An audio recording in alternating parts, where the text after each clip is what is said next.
ఇకపోతే ఏదైనా ఇతర చలనచిత్ర రంగం ఉంది, వాళ్ళ విషయంలో కనుక తీసుకుంటే అద్భుతమైనటువంటి వ్యాపారం వాళ్ళు చేసుకుంటారు. కొందరు కొన్ని రకాలుగా అపనిందల పాలయ్యేటువంటి అవకాశాలు ఉన్నాయి. ఈగో మాత్రం ఎట్టి పరిస్థితుల్లో పనికిరాదని మాత్రం తెలుసుకోవాలి. అహం ఎక్కువైపోతుంది.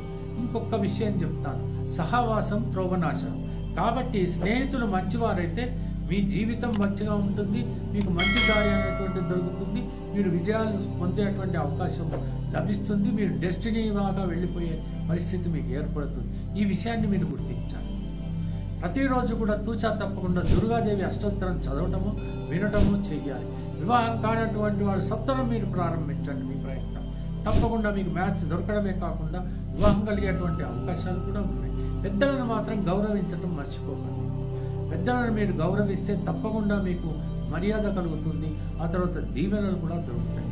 ఇంట్లో కూడా భార్యాభర్తల మధ్యన చికాకులు లేకుండా ప్రేమగా అభిమానంగా మెదలగలిగితే ఇల్లంతా కూడా శాంతిమయంగా జరుగుతుంది. మీ పిల్లలందరూ మీ సంతానం బాగా చక్కగా చదువుకుంటారు. వాళ్ళపైన విసుగుపడకండి. మీ పెద్దలకు ఏమైనా అనారోగ్య పరిస్థితులు ఏర్పడితే వైద్య సదుపాయం కలిగించినట్లయితే మిమ్మల్ని ఆశీర్వదించేటువంటి పరిస్థితి కనపడుతుంది.